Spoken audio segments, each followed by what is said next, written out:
Bom, vamos iniciar a correção comentada da prova N1 de eletricidade e magnetismo. Primeira questão: um capacitor é um dispositivo de circuito elétrico cuja função é armazenar cargas elétricas. Os capacitores são utilizados nos mais diversos tipos de circuitos elétricos e eletrônicos, como televisores, videogames, máquinas fotográficas, placa-mãe de computador, fontes de alimentação, etc. Os capacitores eletrolíticos são polarizados, isto é, tem um polo positivo e um negativo, né? A polaridade dele não pode ser invertida. E os das outras tecnologias não são. O esquema da página 2... No esquema da página 2, qual será a energia armazenada em cada capacitor? O esquema da página 2 é esse aqui. Nós temos uma fonte de alimentação de 52 volts, alimentando dois capacitores que estão em série.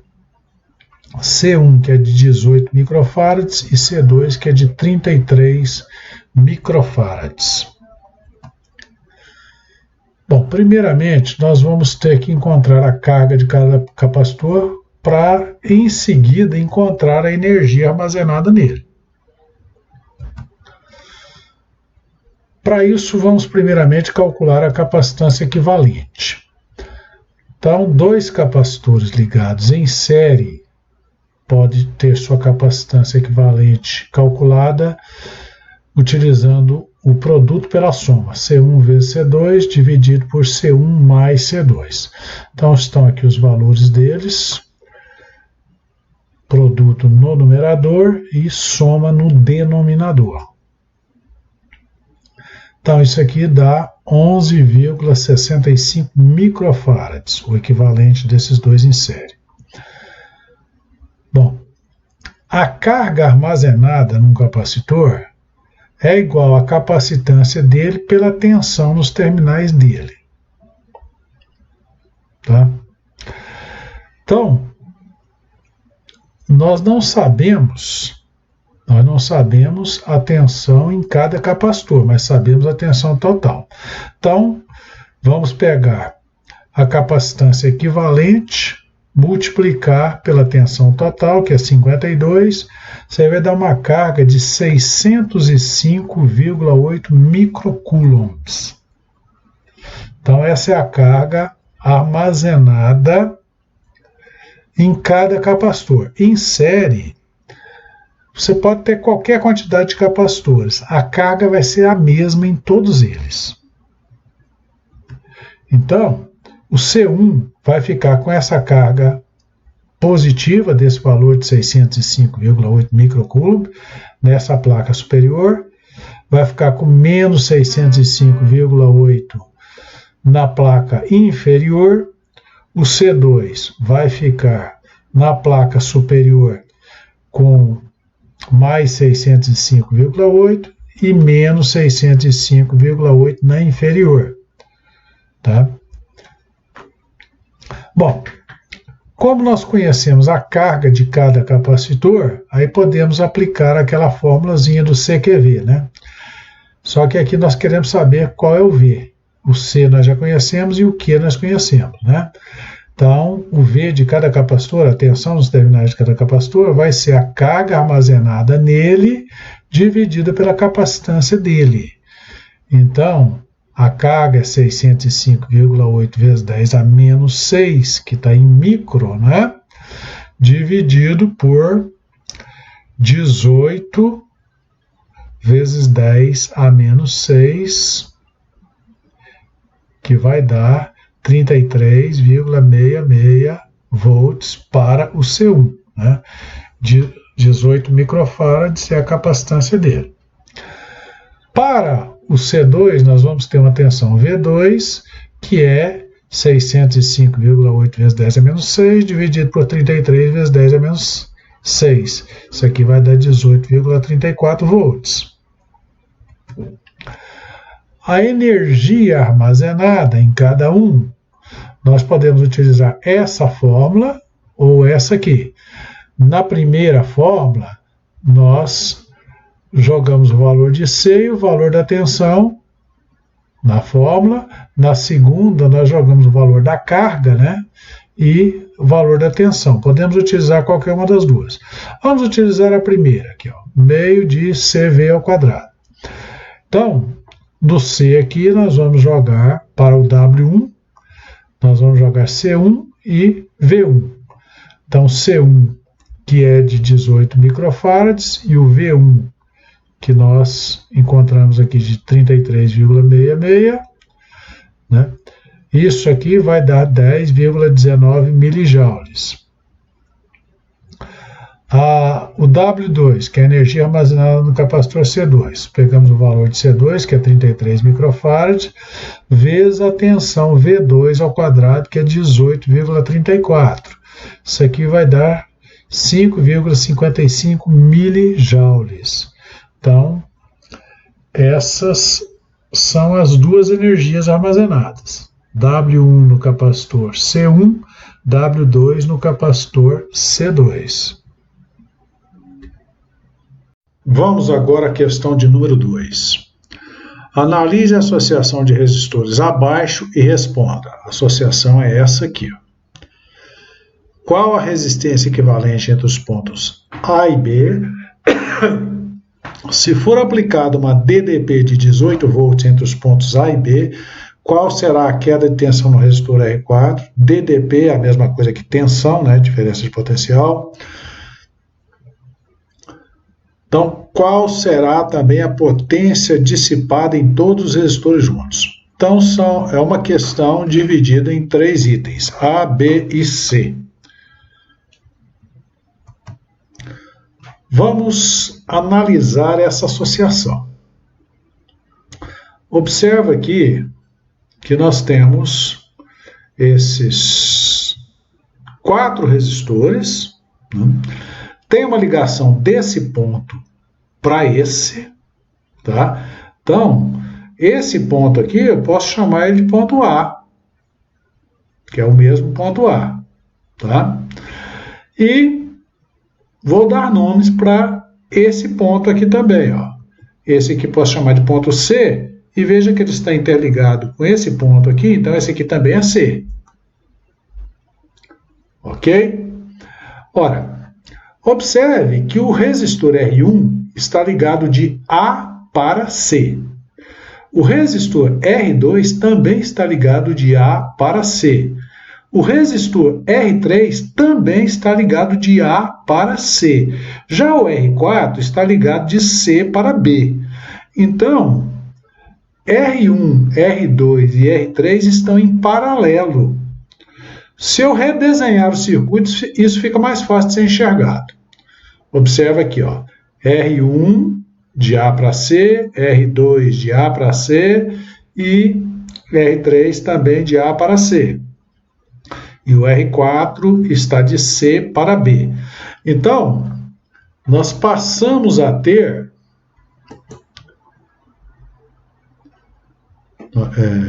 vou modificar o mouse aqui. Então, esses 3 resistores aqui, ó, ficaram em paralelo. E aí o conjunto em paralelo vai ficar em série com o R4.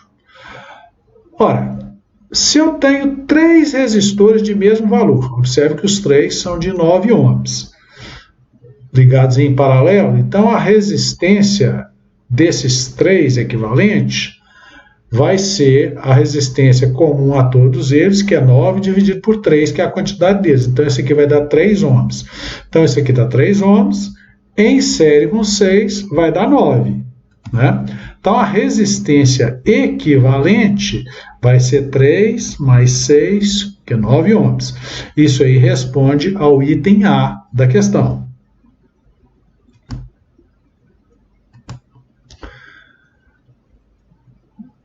Bom, partindo para o item B, a corrente que vai fluir por essa associação é a DDP aplicada, que é 18 volts, dividido pela resistência equivalente, que é 9. Então, esse aqui vai dar 2 amperes. Mas o que foi pedido? Foi pedida a queda de tensão no resistor R4. Então, a queda de tensão no resistor é o produto da corrente que passa por ele pela resistência dele. Então, 2 vezes 6 vai dar 12 volts. Então, isso aí responde ao item B da nossa questão. Já a potência dissipada pelo conjunto, eu vou pegar a resistência equivalente do conjunto, multiplicar pela corrente ao quadrado. P igual a R vezes I ao quadrado. Uma daquelas fórmulas da lei de Ohm, né?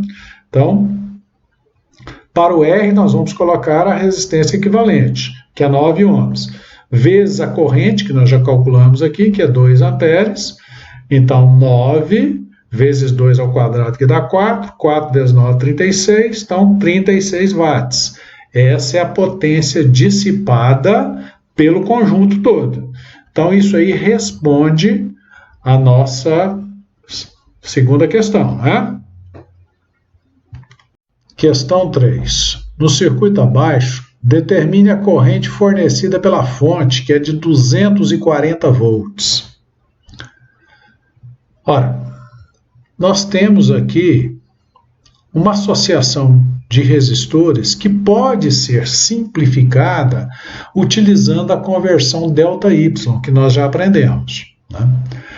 Então, se nós pegarmos esses 3 resistores, R1, R3 e R5, eles formam um delta. Eu posso chamar esse ponto de X, esse aqui de Y e esse aqui de Z, conforme isso aqui, ó. Então, eu aplico aquelas fórmulas da conversão ΔY.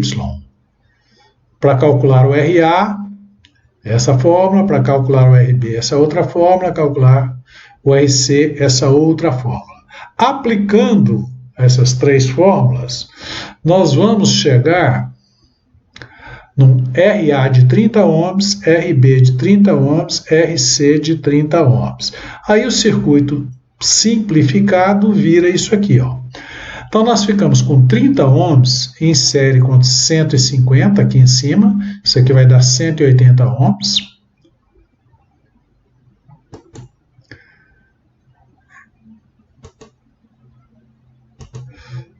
Ó. Isso aqui dá 180 ohms. Isso aqui de baixo também dá 180 ohms. Aí ficou 180 em paralelo com 180. 180 em paralelo com 180 vai dar 90. Somado com esse 30 aqui, vai dar 120. Então, a resistência equivalente é 120 ohms. Ok? Mas o que foi pedido? Foi pedido a corrente. Então, a corrente vai ser a tensão dividido pela resistência equivalente. 240 por 120 dá 2 amperes. Nesse problema em particular, eu não precisava ter feito tantos cálculos. Se eu fizer o seguinte teste, se eu pegar o produto cruzado, se eu multiplicar R3 vezes R2 e multiplicar R1 vezes R4, se esses 2 produtos derem valores iguais, ó, 90 vezes 150 e 90 vezes 150. Claro que repetir os valores vai dar igual, né? Mas sempre que o produto cruzado der igual, eu posso desconsiderar esse resistor R5 aqui do meio, ó. É como se ele não existisse. Então, vai ficar assim, ó. R1 em série com R2, R3 em série com R4. Então, 90 mais 150, 240. Aqui embaixo também 90 mais 150 dá os mesmos 240. 240 em paralelo com 240 vai dar 120 ohms de resistência equivalente. Então, antes de fazer a conversão ΔY, verifique se o produto cruzado não é igual. Se for igual, você economiza muito cálculo, tá? Então, você poderia resolver o problema de forma mais rápida.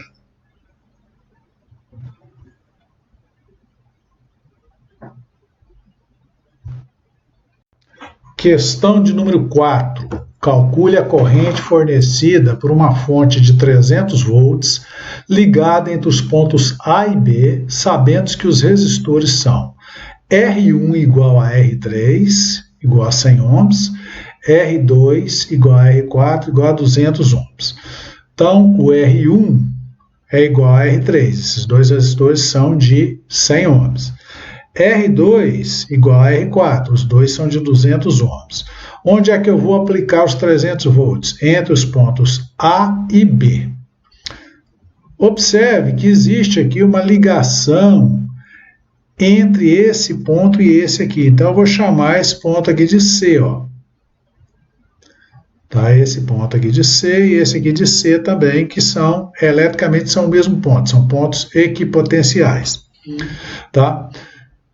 Então, observe que o resistor R1 está de A para C. O resistor R2 também está de A para C. Então, eles estão em paralelo. Já o R3 está de C para B. R4 também de C para B. Então, R3 e R4 estão em paralelo. Então, eu posso ver isso melhor se eu redesenhar. Olha aí o circuito redesenhado. Associação redesenhada. R1 indo de A para C, R2 indo de A para C, R3 indo de C para B, R4 de C para B. Observe que eles ficaram em paralelo 2 a 2, né? E as duas duplas ficaram em série. Então, a resistência equivalente fica R1 paralelo com R2, está aqui, R3 paralelo com R4, que está aqui, então isso aqui dá 66,67, esse aqui também 66,67, somando os dois, 133,34. Para encontrar a corrente, que é o que foi pedido, né? Então eu vou pegar a DDP, que é a tensão aplicada entre os pontos A e B, e dividir pela resistência equivalente. 300 dividido por 133,34. Então, isso aqui dá 2,25 amperes. Tá? Então, aí eu encontrei o que estava sendo pedido, que era a corrente fornecida pela fonte. Então, uma fonte de 300 volts ligada entre os pontos A e B vai fornecer uma corrente de 2,25 amperes.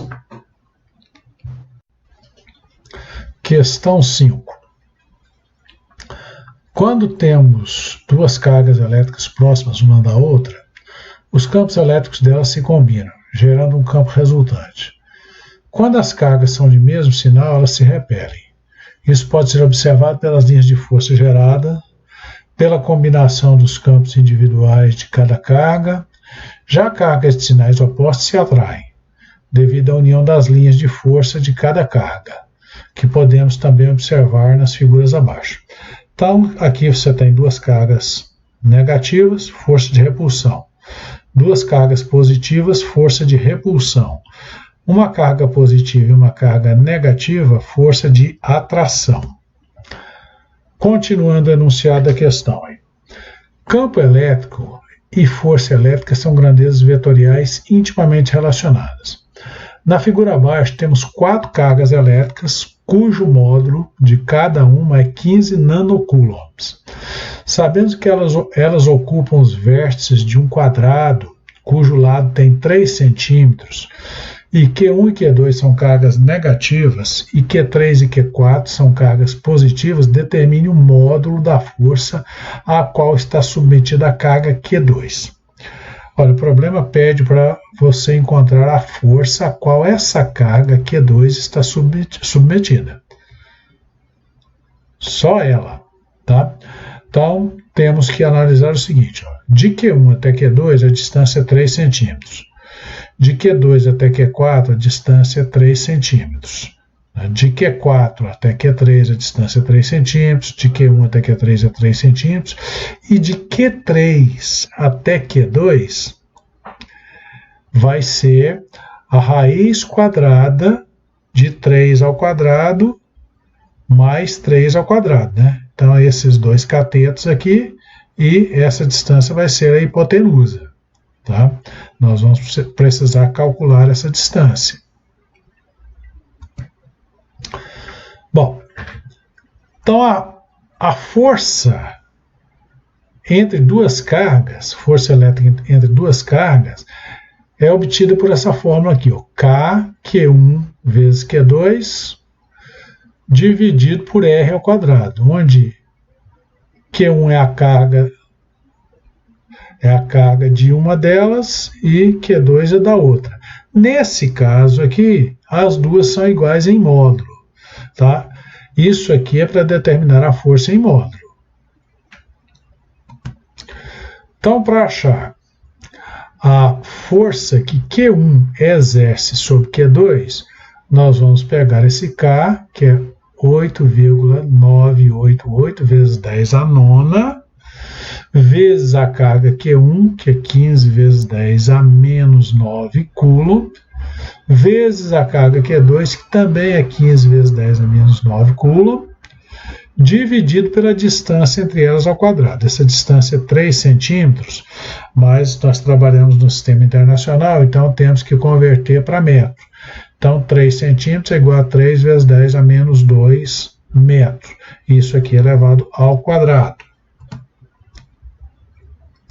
Então, resolvendo isso aqui, dá 2,247 milinewtons, né? Ou 2,247 vezes 10 a menos 3 newtons. Essa é a força que Q1 exerce sobre Q2. Bom, agora vamos calcular a força que Q3 exerce sobre Q2. Esqueci de dizer o seguinte, que como as duas cargas são negativas, Q1 e Q2, a força é de repulsão. Já no caso de Q3 e Q2, a força será de atração, porque Q2 é negativo e Q3 é positivo. A direção dessa força é da linha diagonal que une essas duas cargas. Então, a força que Q3 exerce sobre Q2 vai ser dada por 8,988 vezes 10 a nona, vezes o produto de uma carga pela outra, todas as duas são de 15 nanocoulombs, e essa distância aqui, ó, que corresponde à diagonal desse triângulo retângulo aqui, é 4,24 centímetros. Tá? Isso aqui é elevado ao quadrado. Então, isso aqui dá 1,12 milinewtons. Então, essa é a força que Q3 exerce sobre Q2. Agora, vamos calcular a força que Q4 exerce sobre Q2.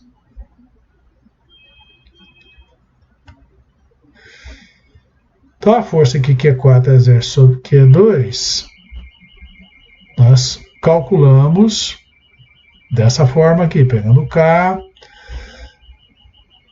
multiplicando as duas cargas, dividindo pela distância ao quadrado, dá aquele mesmo valor encontrado para a força exercida por Q1 em Q2, né? Já que a distância é a mesma, os módulos das cargas são as mesmas, só que essa é uma força de atração. Então, nós ficamos com esses três vetores aqui, ó.